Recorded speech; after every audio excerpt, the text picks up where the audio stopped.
Get ready to be transformed. Join us online on July 22nd and 23rd, 2022 at the Celebrate You Virtual Women's Conference. This is where you will expand your faith, your family, and your finances. Get strategies and inspiration from Lawana Bradford, Dr. Duran Shea, Barbara Beckley, Shay Brown,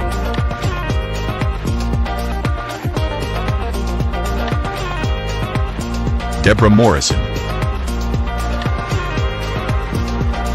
Larcinia White, Audra Agin, Mary Ellen Siganovich, Tracy Oriomi, Marva Riley, Sammy Blendo, Wendy Corner,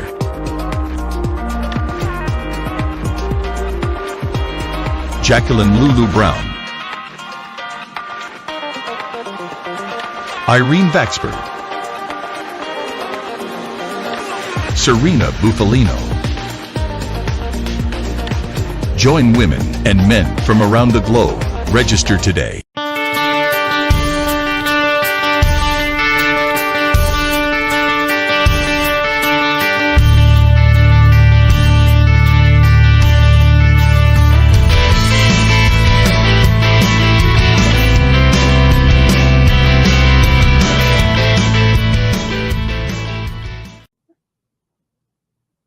Welcome back to Pursuing Profit with Principles. So glad to have you join us today, whether you're watching this live today or you're coming in at a later date and watching it as a replay or listening to it on the podcast. We're glad to have you here, and I am so excited to share my guest with you today. My guest today is Manoj Agarwal. Did I say that right, Manoj? Yeah, you got it absolutely right. Awesome. Manoj and I have known each other for, I think, a couple of years now, probably. Yeah. Our paths continue to cross, and I thought it is time to share this man and what he's doing with the rest of the world. So I am excited to have you here today, Manoj. Thank you so much. I'm so excited myself. Awesome. So we want to start by letting folks know who you are. And I always feel it's better to let you tell the story than me read a long bio, right? So let's just dive in. Tell us a little bit, Manoj, about your background. What's brought you to where you are today? Like most of us, you've had some twists and turns in your journey, right? Absolutely. Yeah.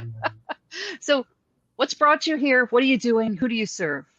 Well, so if I go back into my history, the identity that I have is of that of a factory worker. I used to work in a factory. I used to earn $2 a day. This was at age 15. That's where I started my career. And some things led to, me thinking like there is more to life. I found myself in a computer programming course. I don't know how I paid for it, but I fell in love with it. And I just said, okay, this is what I want to do for the rest of my life. Came to Canada, started working with a lot of startups. This was the dot-com boom, dot-com bust days. Some of you may not be even young enough to remember those days or know what happened. But during that time, it was a lot of exciting time. Just like now, a lot of startups were growing, and I started working with multiple startups, advising them, building their technology. And then I got an opportunity to work with Pearson Education, which is one of the largest publishing companies in the world, textbook publishing. And so we built a platform for them, which went from $0 to $400 million annual revenue within 5 years. So that was a rocket ship sort of growth that I experienced on how these large corporations make a global impact and make a lot of money. And then long story short, I got into blockchain, I got into artificial intelligence. So today I'm considered one of the leading experts in the field of artificial intelligence. I have 4 patents in artificial intelligence and machine learning, authored 2 books on technology. And I'm also the community leader of Startup Vancouver, which is a community of about 2,500 entrepreneurs. So basically, my focus is innovation, technology, business, startups, and not just startups. Actually, we also work with some large corporations, Fortune 500 corporations like IBM, T-Mobile, Mastercard. Wow. Mhm. Wow. There's a lot there, Manoj. Okay, I want to back up to the very beginning of that for just a moment. Now, I know you said you moved to Canada. Where did you move from? Where were you as a youth? I'm, if you can tell from my accent, it's from India, northern part of India, Punjab. So I come Okay, from a very small city, Jalandhar, and it's a very tiny city in the northern area of India. right. And so you're making a little more than that $2 a day now, right? Yeah, yeah, yeah, Just a little. yeah. Wow.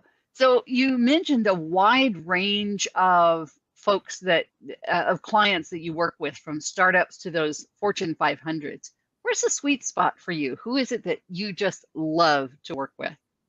You know, any company that has grown from 5 million and above, like, and they are like trying to reach the next level. The key is that, what we specialize is in understanding data, and therefore understanding human behavior. And that human behavior can be mass psychology, or individual, an individual. It could be internal or external. So I'll give you a couple examples. With the internal, a lot of problems are in companies. Growing companies originate because of miscommunication, mismanagement, or team morale, or team engagement, these kind of things.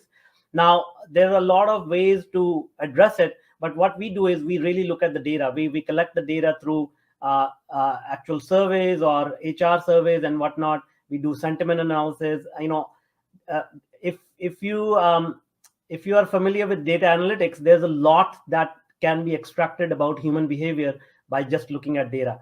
And Mm, then once we understand what is the root cause of this problem, let's say if the team is not engaged, why are they not engaged? Maybe they're not getting the right information. Maybe the timelines are too unrealistic, or what have you. So once we get that, then we put the solutions in place to fix that problem based on that data. And since we focus on data and not a hit and trial, the solutions are very, very effective, very efficient, and get the job done very quickly. Then obviously externally, people mostly want more visibility, more credibility, more right. leads, more prospects coming to their door. And we are living in an attention economy. Attention is so divided these days. We It's literally pay attention to something for 1 or 2 seconds. If there is something that strikes us, that is of benefit to us, we will give it 3 more seconds, and that's about it. So you need to be on top of mind of your prospects and leads. And once again, data helps a lot, data and human psychology. So we understand who is the target audience you're trying to reach. And in most businesses, they have multiple audiences. They have consumers, they have right. partners, they have investors. So what we do is we create a persona around the business owner, or the face of the business, and we start to create some psychological triggers to reach Uh, that audience in such a way that not only it reaches the audience, but it makes you memorable in their minds. Because as we all know, if we are in front of an audience, they may like what we are saying, but they may not really engage with us at that point, because there is something else going on in their life. So right. what happens is that the business opportunities happen when they are supposed to happen, based on the client's schedule, not our schedule. Right. And when the time is right, it may be like tomorrow, it could be next week, it could be 6 months from now. If they do not remember you, then that transaction is going to go to somebody else. Right. So the idea here is to really utilize data to not only present what you have to offer, but make you memorable, so that it's very difficult to forget you, escape you, and you're omnipresent. And Yes. when the time is right, there's only few options that the client will have, and usually that sort of creates that explosive growth.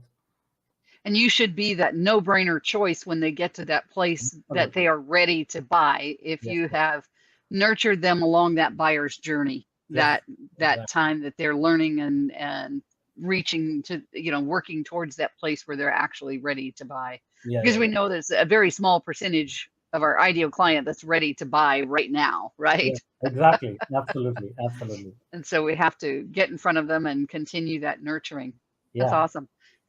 Talk to me for a moment about how you see entrepreneurs using AI as we move forward. You Yeah. mentioned that you have 4 AI patents, Yeah, yeah, yeah. and so you're heavily involved in that. What do you see that path looking like? See, AI is already in our lives everywhere. Yes, Like even this video chat that we are doing, it's being optimized. The data that is going back and forth between our machines, it's been optimized by AI in real time, so that right, we get the best quality of the video with best quality of audio. We use Alexa, we use Siri all day. That's all artificial intelligence. And when we search anything on Google, that's there's a lot of artificial intelligence behind that yeah, little search text box. So right, there's nothing that we do today that has escaped the effect of artificial intelligence. Moving forward, what is going to happen is we are going into an age of hyper personalization, hyper customization, because the industrial revolution allowed us to mass produce things, but it also created an environment where we had to sort of figure out how to make one size fits all solution. hmm, Because it was mass produced, we couldn't say, okay, you prefer this color, you prefer this color size, you prefer this flavor, whatever. You right, have to pick from 10 or 12 options. And right, now with artificial intelligence, and you'll see this happening if you go to Amazon.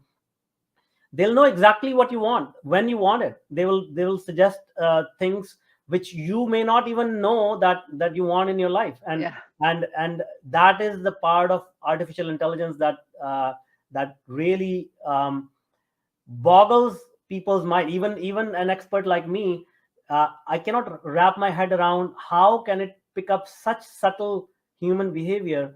But that's the power of artificial intelligence, that tells us exactly what we are thinking, how this world is set up, and we can utilize that data to our advantages so many ways. Like opportunities that don't even exist today will be out there tomorrow, yes, if people understand the power of data. There's a saying, data is the new oil, data is the new gold.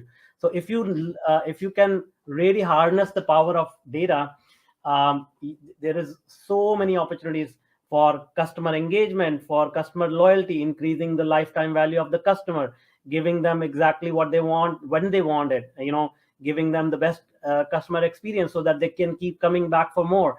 They can bring other friends and family and referrals. And as I said earlier, like internally, externally, team engagement. And not only that, like this world is going to be a better place because of artificial intelligence. We are going to get personalized healthcare. We are going to be able to address challenges like climate change and hunger and disease. All of this will be possible because of AI. wow. There's a lot there. Yeah, you boggled my mind. Excuse me, tickle in my throat. Um, so yeah, I had so many questions while you were saying that, and I can't seem to form them. So let me go a different direction Yeah, for yeah. a moment, and then we'll come back. What I know that you've experienced challenges in your business. I've experienced challenges in my business. There's not an entrepreneur out there who hasn't experienced challenges, right? Yeah, And every solution that we find to a challenge brings a new challenge, right? yes, yes. So at the stage that you are in your business currently, what's the greatest challenge that you face? at this You point? know, the biggest challenge is to explain to people, just like you were asking me, what are the opportunities, to explain to people what this is, how this can help you. Because it's even though AI has been around for about 3 4 decades, it's still in its infancy. And especially the mass adoption of AI, mass adoption of these technologies is still very, very new. People don't really understand what this can do for them. And then Right. we add a layer of human psychology, and things become really difficult to understand. So we have been really trying to simplify things. And now, it's like sharing things that people really understand. Like now we tell them, we will help you tell the right story backed by data science. We will help you grow by increasing customer engagement. We will increase the customer loyalty for you. So these are the things that make sense to people. And then when they say, oh, okay, that's very interesting, how do you do that? And then we are able to give them specific steps. Okay, this is how we are going Right. to implement it. And so that Right. has been the biggest struggle, so far, to really dial it down and make it simple for people to understand what this is. Yeah. Would you agree with me that we are living in the best time in the history of the world for business owners? For Absolutely, absolutely, absolutely. it's unparalleled, Yes, right?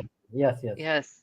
I mean, see, the thing is, like, business is all about people. Business is all about communication. Business is all about being visible. And before this age of social media and live video and everything, you had to spend so much money to get people's attention. The only way was to advertise, in Yeah. TV, in radio, and in Right. newspapers, and that took a lot of capital, upfront capital. Yes. And Left the imagine, little guy out. exactly, Yeah. imagine entrepreneurs trying to start something, trying to figure out, okay, what message should I get? Like, just like I Yeah. mentioned, like, messaging is a huge problem for a lot of entrepreneurs. Right. And to say, okay, in order to even figure out what people want, you're going to have to place like hundreds of advertisements, get feedback. That's a non-starter for a lot of people. But today, Right. all you need is your phone. Take it out of your pocket, record a video, send it off, and your message is out there. So Yes. there is no other better time to start a business than today. One of the other things, and we know that this last 2 years has been devastating in many ways. Not downplaying that at all. There many lives lost and fortunes lost and all Yeah, of that. yeah, yeah. But also some of the greatest opportunities, and I think the fastest growth we've ever seen in terms of technology. Would you Mhm. agree with that? Absolutely, absolutely. I think the growth was like, the technology has been growing exponentially for decades. The adoption of technology was exponential Yes. because a lot of people hesitated to adopt and embrace technology. There Right. were a lot of concerns around security, privacy, a lot of other Right. concerns, which I find it very interesting because I'm also an expert in cybersecurity. In fact, I've written a book on that. And I used to be amused by people who raise privacy and security concerns while using a free Wi-Fi at Starbucks, at the airport. Yeah. And I was like, okay, Good I mean, point. you know, you are in the cesspool of cyber criminals there. Like anybody can like steal entire day, Yeah. your entire hard drive, and to save, the money on mobile data or whatever. But that's the thing. A lot of those misconceptions got diluted when the world needed a solution. When we Right. needed to work. Otherwise, if we didn't have technology, and pandemics have happened in the past, the only option is to switch off the world, including essentials like the Yes. power and water Yes. and food. Like, and Which is not an option. yeah, it's only because of technology we were able to keep the world running, Yes. right? so Exactly. so um so things like, getting prescriptions online and just talking to your doctor about anything was Right. possible when the pandemic hit. Before that, it was a no. You couldn't Yeah, do that. So these kind of events happen, and as you said, like they challenge humanity, but they also create a lot of opportunities, because all of a sudden there are new problems to be solved. And business, the definition of business is that if you are able to solve somebody's problem, then that's an opportunity. exactly. Mhm. Exactly. And I love another element that I really love about where the world has gone, at least in the entrepreneurial world. There's a lot of parts of the world that don't see it this way, but how we've become such a global society. Mhm. Mhm. Mhm.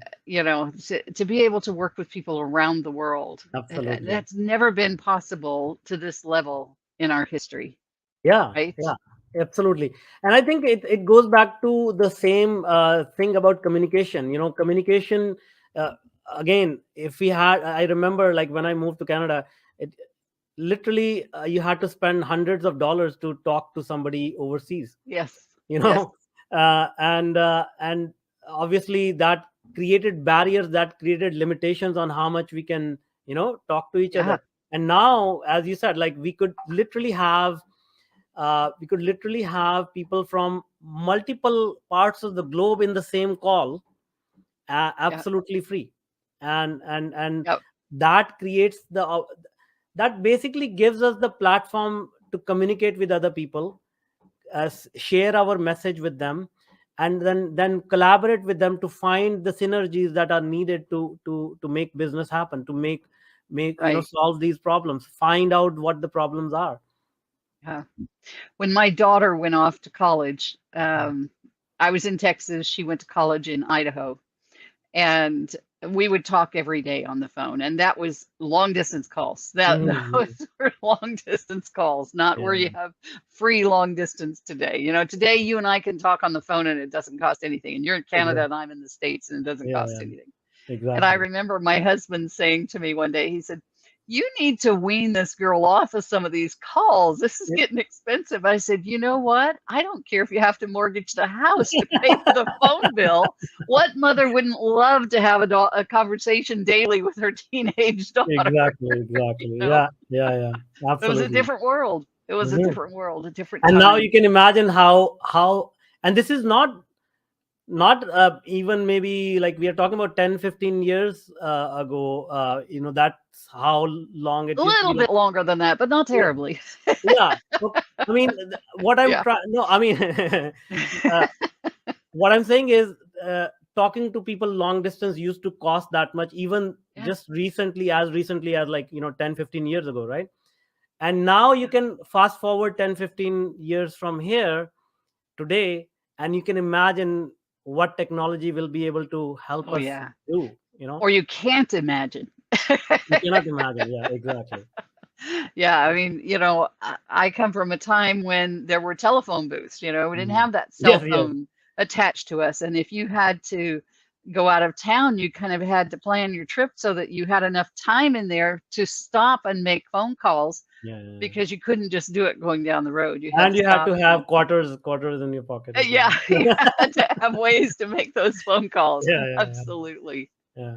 What are some of the changes that you see, some of the impacts that you see for particularly the small to mid-sized entrepreneur, not the $500 million companies, but those that were in your ideal at the lower end of your ideal audience? What are some of the impacts that you see coming for them um, with the increase in AI and all of the things that we've been talking about?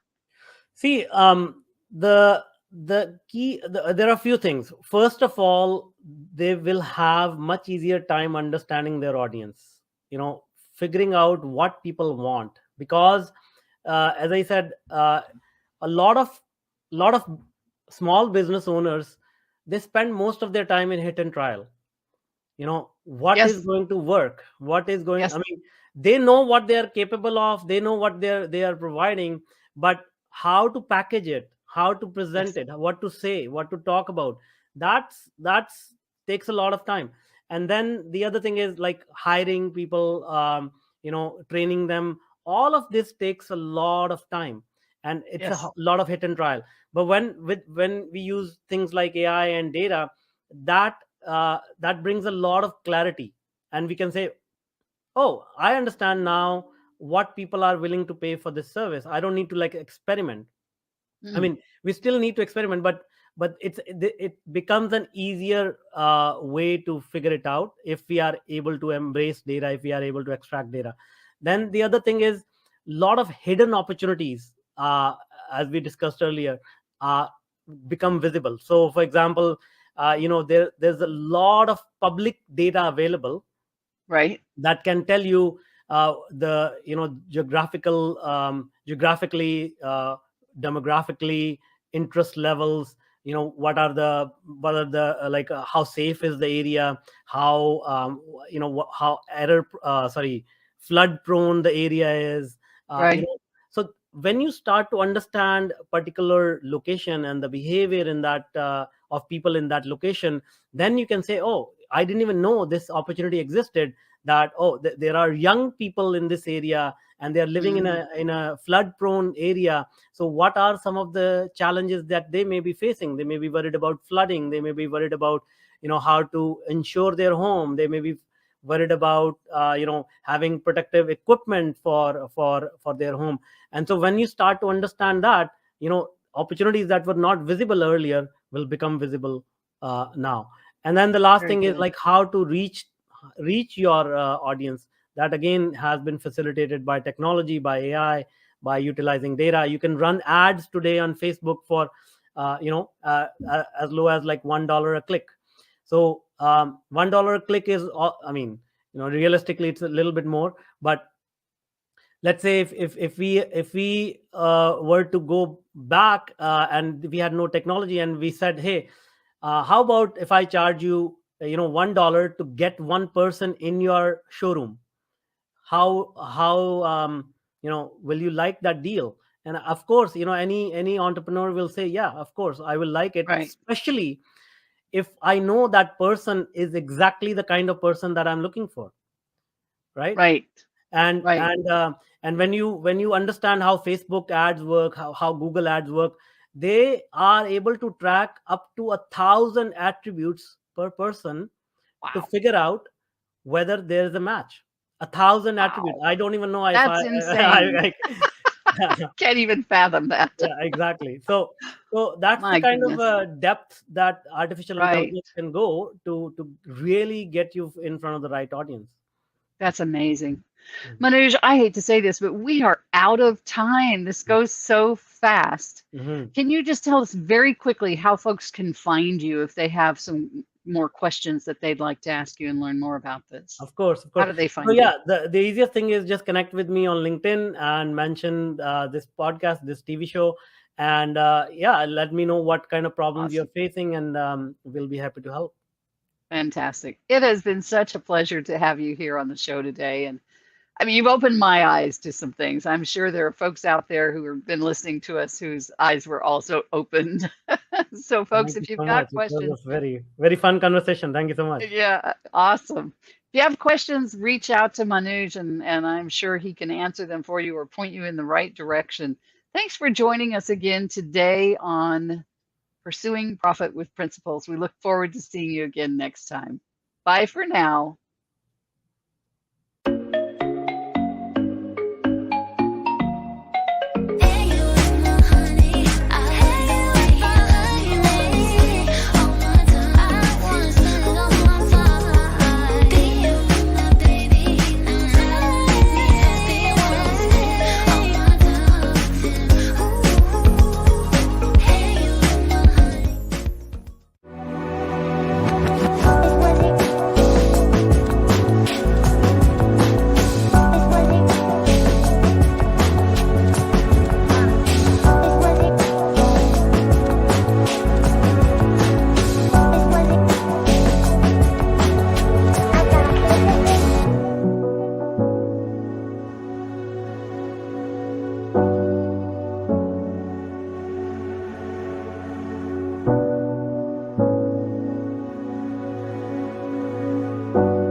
yeah, if you think you're going to do it in your own strength, then you know what? Yeah, you can do it. COVID, it's been helping people move their businesses from offline or brick and mortar to online. Systems are more important than skills as an entrepreneur today. It's totally okay to reinvent yourself. Yes. Multiple times, especially when you're an entrepreneur. Welcome to Profitable Coaching Conversations with WendyY Bailey. If you're a coach, speaker, or industry expert, you're in the right place for sales and marketing wisdom and insight to grow your coaching business. Now, here's your host, Income Acceleration Mentor, WendyY Bailey. Hello, everyone, and welcome to this bonus episode of the Profitable Coaching Conversation Show with WendyY Bailey. I'm so happy to be here with you today. As a reminder, I am WendyY Bailey. I'm a 20-year master business and sales coach. I'm a veteran in the coaching industry. I'm an OG in the coaching industry. And so what I try to do when I'm talking to you this way or when I'm serving my clients, I really try to impart from the wisdom that I have around whatever topic that we're focused on for the day. If you're here and you're joining me, you're either following me on LinkedIn, on Facebook in my Profitable Coaching Society group, or you are watching me on YouTube, the Profitable Coaching Conversations show. If you're here live, be sure that you go to the comments below the video and say hello and let me know you're here. If you're on Facebook, you need to grant StreamYard permission so that you can, I can see who you are in making your comments. If you're catching the replay, just type hashtag replay in the comments below. And when you type hello, when you type hashtag replay, then I know that you've seen it. And if you have any questions, I'm there to answer your questions as well. The focus of what I do is in three categories: business, marketing, and sales. Business, it's all about processes and systems and making sure you understand how automation works. For marketing, it's about visibility strategies. It's what you do to launch your programs into the marketplace. And for sales, it's about a conversation. It can be one-to-one conversations. It can be one-to-many conversations. And there are some other kinds of sales conversations I talk about. Hey, Sherry, there's some other things that I talk about, but it includes email marketing as well as copywriting. So everything is really about a conversation. So let's kind of jump into our topic for today. I love having this conversation specifically about how to raise your coaching fees. I've been really working with clients in this area for about 6.5 years. I have a program I created. I'm going to tell you about that a little later, but I started with a program that I created in 2016, and it was pretty comprehensive, right? But what I noticed over the 3 years that I delivered it was that the focus for most people who were here, who were part of that program, was all about pricing and how they looked at pricing.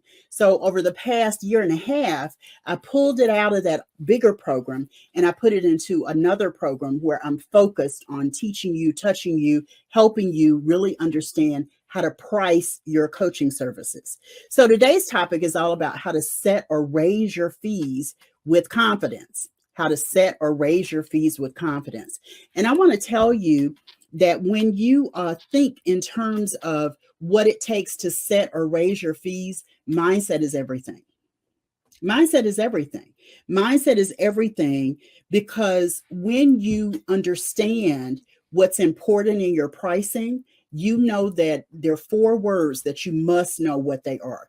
It's a WendyYism. It's one of my catchphrases. I charge for that. I charge for that. That's 4 words, right? And what it says is it's not about using those 4 words per se. It really is about the spirit of that language. It's the spirit of I'm adding value in the marketplace and I deserve to be compensated for that value. When you understand the I charge for that mindset and the way of thinking, what you're going to find is you won't undercharge anymore for what you do.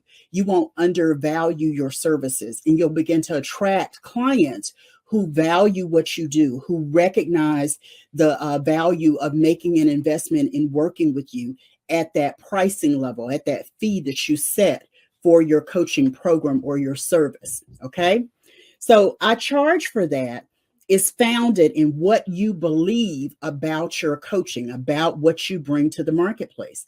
I charge for that reveals what you understand about your value. It's not your worth. Your worth is priceless. So I don't want you to start using the word worth instead of what I'm using. Your worth is priceless. People can't pay you your worth, but they can compensate you. They can pay you for the value you bring through your coaching. And that's what's really, really important. Okay. And then the last thing is I charge for that as a mindset, really does speak to your values and what's important to you, right? When you understand what's important to you, then you can articulate your value. You can communicate what you do in ways that people recognize what you're offering. And the right ideal clients will come to you and they'll be ready to invest in hiring you. So let's jump into a couple of pieces of content. The reason I charge for that is so important is because it's the foundation that you build everything on in your business. It's the foundation that defines how you set fees for your programs. It's the foundation for how you build and grow your business. It starts with that. Yeah, I charge for that. Thank you for posting that in the comments. Remember, if you're on Facebook, to grant StreamYard permission so that I can see who you are in the comments and I can support you and acknowledge you for that. So, brick by brick, with strength and faith, I charge for that gives you the foundation for building and growing your business. I remember a few years ago, I was I had traveled to Detroit and I met a couple of colleagues while I was there. And one of the colleagues that I met, I had seen her in the public eye. She was doing stuff. She was always posting that she was speaking somewhere on Facebook. And so we went for dinner and I was like, oh, I can tell you're really doing some great things. I'm excited. She said, well, I'm doing a lot, but it's all for free. It's all for free. And I said, wow. And I said, well, let me give you 5 words that are going to deliver you from free. As people are coming to you and they want you to speak, they want to hire you as their coach. They want to tap into your brain power, your energy, your content. These 5 words will help you. Let me show you how. Let me show you how. 5 words that will turn an opportunity that is free, where someone is not paying you, to understand the shift in value those 5 words have just given you. And she started using those 5 words. I haven't followed up that with her, but she's doing even some bigger things. I want to say she's doing movies and she's doing anthologies and she's doing a whole lot in the marketplace, right? When you understand how to language what you do, it means that you know your value, you understand what goes into value. I'm going to get to that in just a second. And you understand the value of your programs and you understand that it's about the result. Let me say this about fees. I always say it and I don't want to miss out on saying it today. Coaching is not a linear activity, so stop charging by the hour for your coaching. Coaching is not linear, so stop charging by the hour for your coaching. That means that you can't charge X number of dollars an hour. People are paying you when they come to you for coaching. They're paying for a specific result. They're paying for transformation. And when you can deliver that transformation, then they see that it's not about the time you invested in coaching them. It's not about the number of sessions that you offered them. It really is about the strategy, the development, the coaching, the putting the mirror in front of them seeing things that they need to see for themselves, them arriving at their conclusions, moving forward over hurdles and past roadblocks. All of that is tied into result. All of that is tied into the transformation that you deliver your clients to. So when you think about the I charge for that way of thinking and being, I want you to understand that you're building blocks on value. You're building blocks on that transformation. You're building blocks on the result that you're creating and helping your clients create based on the coaching that you're doing. So I talked about I charge for that. Let's see. So let's get into the 5 things that will help you set or raise your fees with great confidence. The first one is ideal client clarity. Now, the WendyY concept is ideal client clarity and the power of one. Ideal client clarity and the power of one. One ideal client, one core problem, one comprehensive solution, one. When you understand that that's what you're really doing, one ideal client, one core problem, one comprehensive solution, then you can deepen your content. You can make the experience of coaching with you much richer than just trying to appeal to the masses. I've heard people say that they got into coaching and they had other coaches, mentors who said to them, you need to coach everybody with some skin on them. Yeah, no, that's not your ideal client. You need to get very, very clear about who your ideal client is. It's one ideal client. And I always say, name the gender, name the age range, no more than 10 years, understand the profession, the job, or the industry, whatever goes into you clarifying who that one ideal client is. And you need to know what kind of revenue, salary, or income they have. All of that really does shape at a very basic level how you choose to set your fees. Your ideal client is always, always, always ready, willing, and able to invest in themselves by hiring you. That's a WendyY-ism.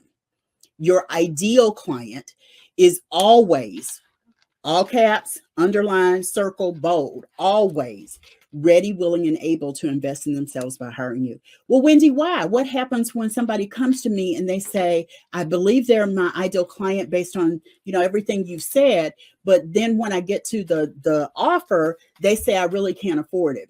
I can't afford it unless they're in survival mode, means that they are struggling. They are really not in a position when they're struggling, okay, when they're in survival mode. But I can't afford it really means I don't recognize the financial priority. I don't understand how to prioritize coaching based on the value that's been demonstrated to me today. It's about financial priority. It's not about the money, right? Your ideal client is always ready, willing, and able to invest in themselves by hiring you. Now, if you talk to someone and they are in the business of kind of jumping from guru to guru, jumping from expert program to program, then I would say you need to make sure you understand who's not your ideal, because you don't want someone who's jumping from program to program. You want a committed, dedicated person, ideal client who comes and shows up. She's coachable, he's coachable. And based on that, you can serve them deeply and compassionately and effectively, move them to the transformation. So they're non-ideal clients as well. And when I talk about non-ideal clients, I want you to understand some behavior patterns that tell you, like I said, first, the guru hopping, the program to program hopping. That's not your ideal client. The next one is someone who's haggling with you over your fees. Oh, well, I think that's too much to pay, and I'm not really wanting to invest that. If they're haggling with you, it means they don't see the value. And if you have not given them a picture of the value that they understand, then they may likely not be your ideal client. The last behavior that I want to describe is what I call cherry picking. It's what I call cherry picking. That means that they're looking at your program, and let's say you have 5 components. They say, oh, well, if we take number 3 out, what's the program cost? Your program is the program. You're not taking pieces and parts of it away so that they can reduce somehow the value and the price of the program. The value is the value. Your fee that you set is the fee. If they haggle with you over that, if they cherry pick it, if you're just one of many gurus that they've hired, or they're going to move on to the next one as soon as they feel like they've gotten what they needed from you, they are less than ideal clients. If they are truly your ideal clients and you believe that they have the ability to invest, then let them work it out. Let them work it out. When you're in a coaching session, that very first consultation with them, you get to ask a lot of curious questions. And when objections surface, it's your opportunity to find out what's really going on underneath the objection. Sometimes it's fear. Sometimes it's, concern about moving forward or staying stuck or whatever the case is. Your role as a coach is to find out what's happening underneath the objection. Okay. But ideal client clarity and the power of one is a great way to know how to set or raise your fees with confidence. And let me say this, if you are attached to the outcome, that means that you're saying, oh, wow, I really need this sale. I want to get this money in. Then you've got what a friend of mine has referred to as commission breath. And clients can see your commission breath. It's almost like going out in the cold weather, and you get those bursts of it looks like smoke, but it's the difference between you being a warm body and walking out into the cold, and you can see your breath, right? Commission breath is very unattractive. Very unattractive. So you need to release your attachment to the outcome of the session or of whatever you're doing, and just be able to move through it with curiosity, to ask questions, to make sure that they're your ideal client. And understand, just because someone does a session with you does not mean you have to work with them. It doesn't mean that they have to hire you. It doesn't mean that you want them to hire you, right?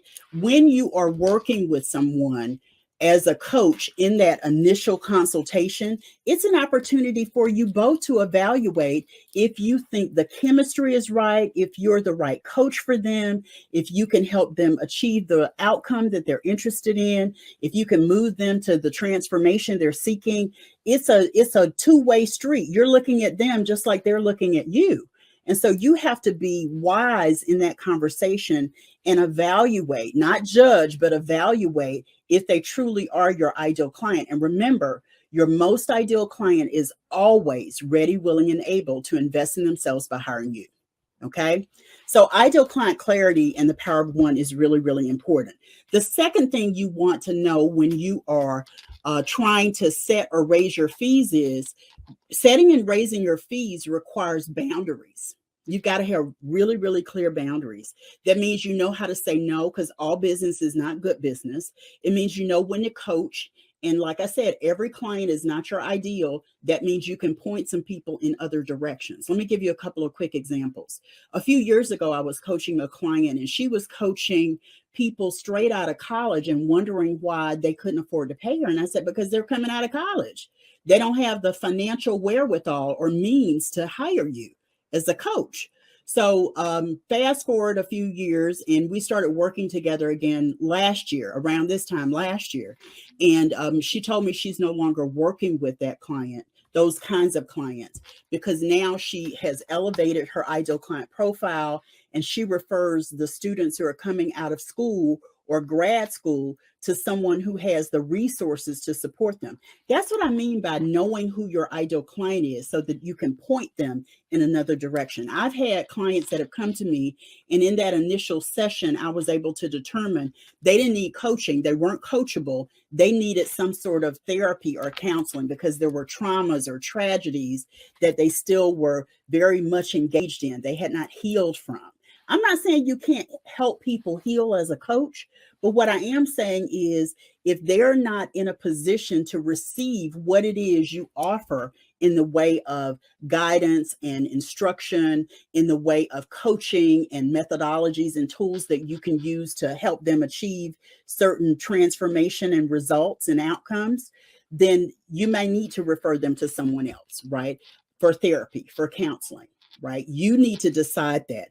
Another thing you want to look at when it comes to clear boundaries, you've got to know that if you're going to work with someone, you get to make a decision about how you work with them. I have worked with clients who, for whatever reason, whatever they were going through, I knew they were going through some things. I knew that I could help them. And let me say it a different way. I knew that I could support them with some form of coaching. And so I coached them pro bono. That means I didn't charge them for coaching. When you create that kind of relationship, you've got to know when it starts. You've got to know when it ends. You need to be clear with them about the boundaries. We're going to do X number of sessions, and then, we'll move on. Then we'll reevaluate and determine if you're ready to actually invest at that point. You get to set the timeline. You get to set the boundaries for that. Same thing with bartering. I had a couple people when I first started my coaching business more than 20 years ago. I had a couple of people that I bartered with. My first accountant, I bartered with her. I coached her for 2 years. She did the my books and managed my tax stuff for 2 years. That was an even exchange, right? I had an organizer that I bartered with. She organized me in my life, helped me declutter, and I coached her.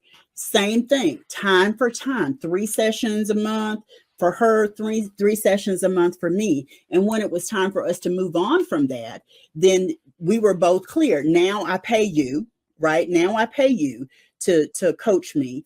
Now I pay you to organize me. And you've got to set the boundaries, the start and the end time for those kinds of relationships. The next thing you want to make sure that you understand when it comes to setting or raising your coaching fees, you've got to have commitment and dedication. Commitment and dedication, what it means is you do not reduce your fees just to make a sale. Just to make a sale. You don't reduce your fees. You don't discount your fees. You are committed to the fees that you set, and that's what you charge are the fees that you've identified, right? It also means that if you feel like your payment, your fees are a little on the high and you're a little uncomfortable, it's okay to make payment arrangements. It's okay to create plans for people, but they also need to be very clear and structured.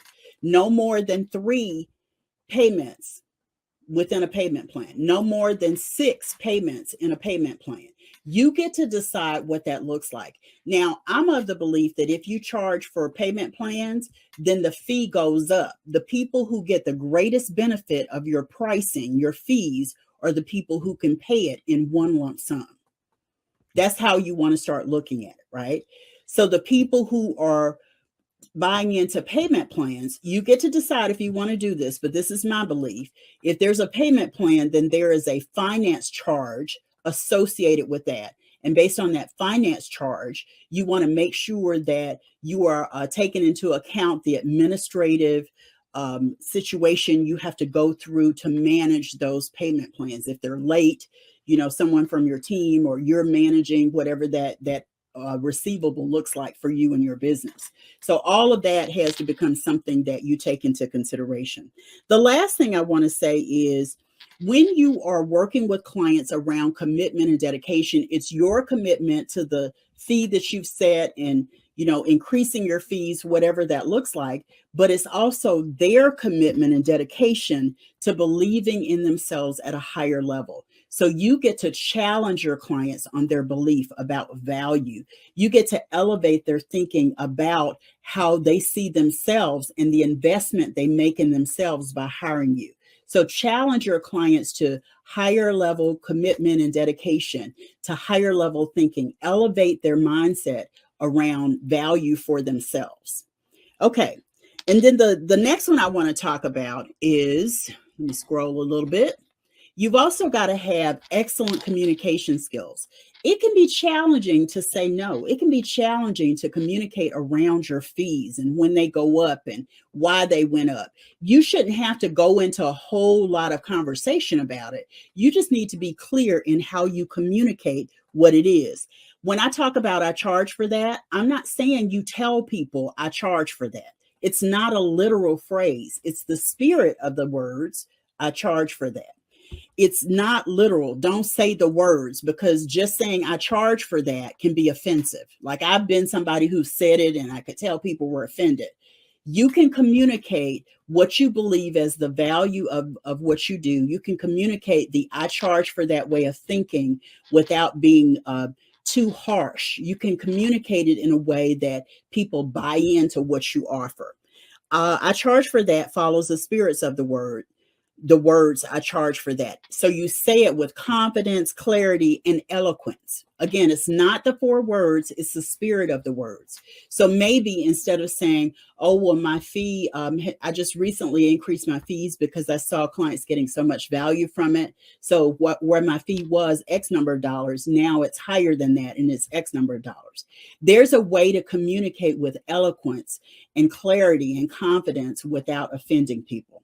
The last thing I want to say is I charge for that really does mean you speak with confidence, professionalism, and you reveal your expertise and you listen carefully to discover what may be getting in the way of your client taking that next step to work with you. Okay. Now, once you understand that the value of your coaching is stellar, I mean, it's high value, high touch. Now you need to understand the importance of you providing stellar service. That means that when you are faced with something that may feel difficult or worrisome with a client, it means that you walk through it, you talk through it with professionalism and with great service. If you have to deliver a refund, don't fight the client over the refund. If that's not what you really feel, you can communicate based on the last thing I said with eloquence, and you can decide how it wants to be. I opened my calendar up to do a one-on-one session with clients, and one client took me up on it, and it's a paid session. She invested in it. We worked through the session. I made her an offer. She took it, she accepted the offer.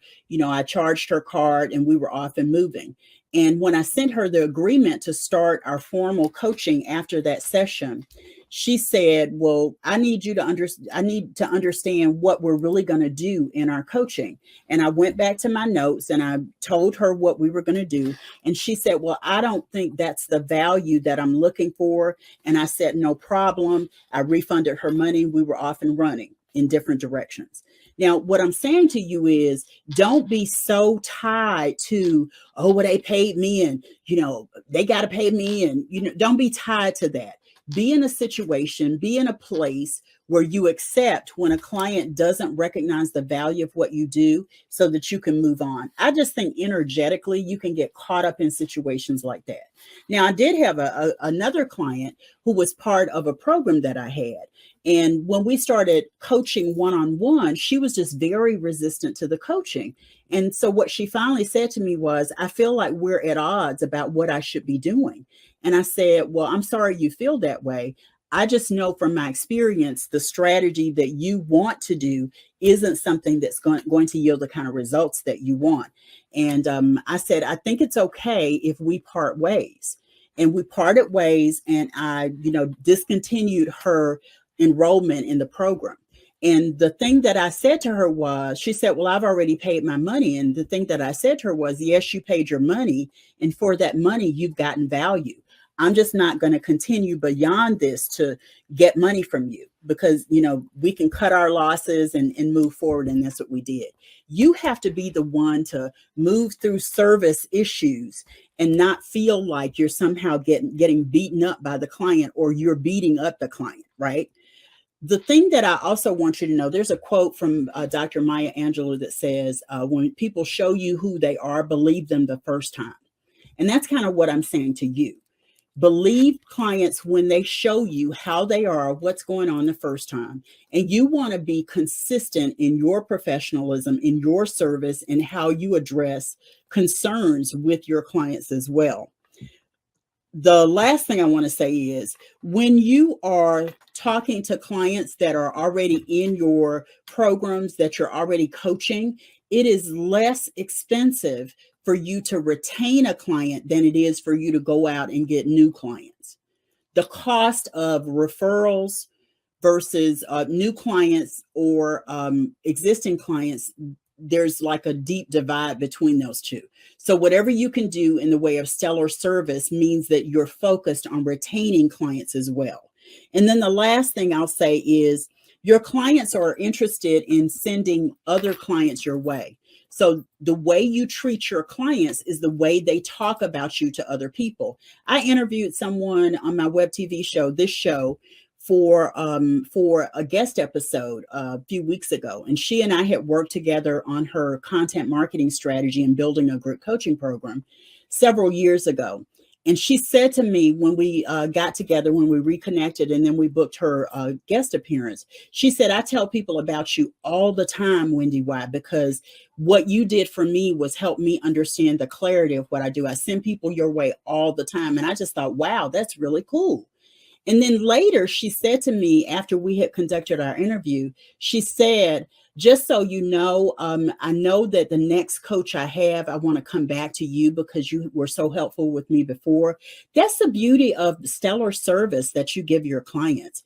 When you're in a space where you are serving your clients and your service is impeccable, your word is impeccable, make sure that you are staying true to who you are. You're going to get clients who return. I have clients over 20 years who come back to me. Like they disconnect, they go off and they do some of the work. They might hire another coach, but they come back, right? And based on coming back, it's because they've had a good experience working with me. And that's how you want your service to be as well. Now, I've been talking about pricing, and over the next about 6 weeks, every week I'm going to talk to you about some other aspect of pricing and setting your fees. So tune in to every Thursday at 2 p.m. Eastern, usually around 2 or 3 p.m. Eastern. I do this episode live, and it's also broadcast in replay on Roku, the Amazon TV, and through the Diamond Factor Experience Network. So I'm really grateful that you guys are here and supporting this content as well. All of this content that I'm sharing is to tell you a little bit more about my masterclass program, where we break down soup to nuts how you evaluate your pricing, what you do to set fees. And the thing that is most important, more than anything, I'm going to come back and I'm going to tell you in a minute, Predictable Coaching Income is a 6-week masterclass program.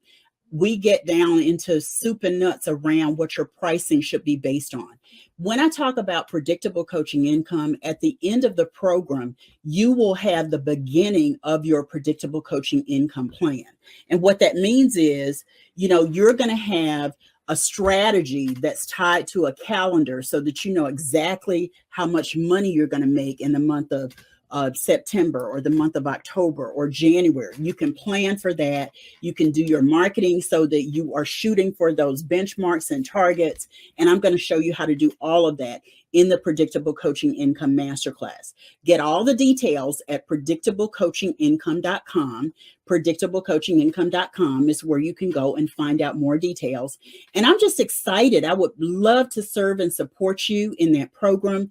There are people who have come through that program and now they see what they do in a whole different light.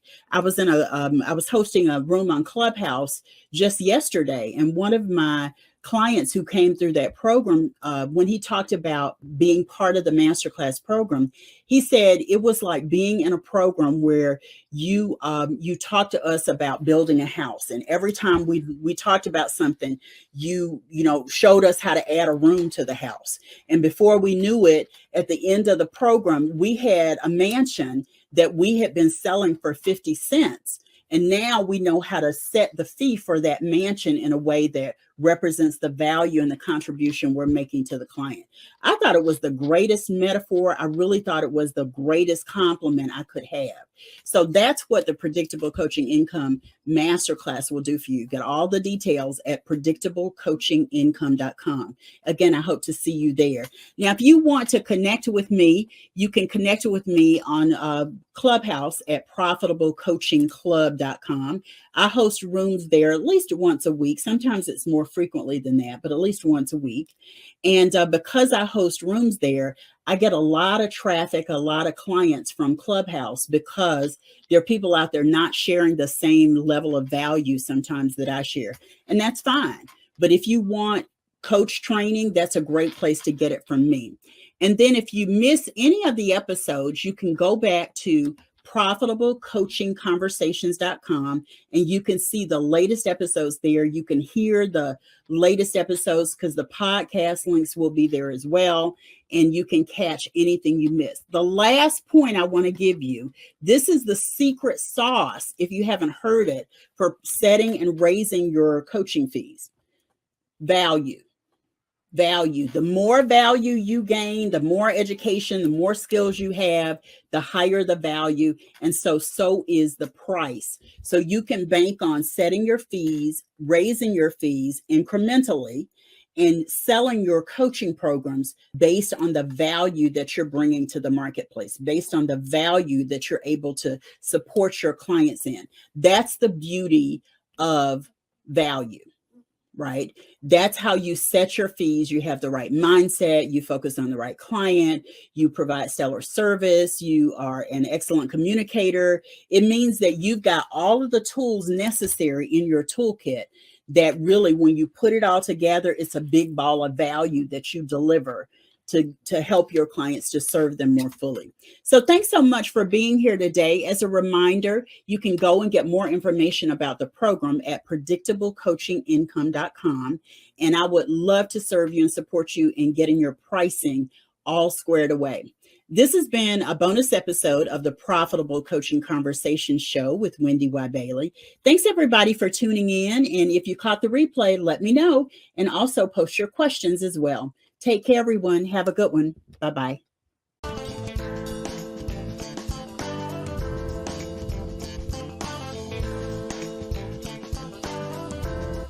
Thanks so much for tuning into Profitable Coaching Conversations with WendyY Bailey.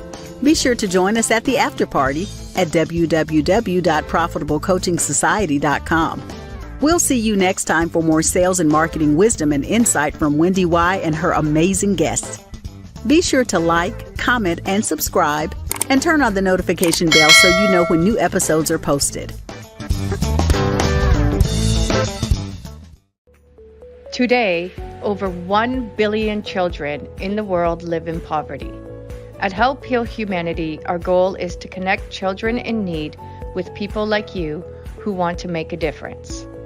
Our student sponsorship program helps provide children with the necessities for a healthy and successful start to life. When you sponsor a student, you're not only giving them the gift of education, you're giving them the best chance for a brighter future. 100% of your donation supports the tuition fees, uniforms, textbook, and school supplies needed to thrive in a safe and healthy learning environment. Sponsor a student now and be the catalyst for their brighter future.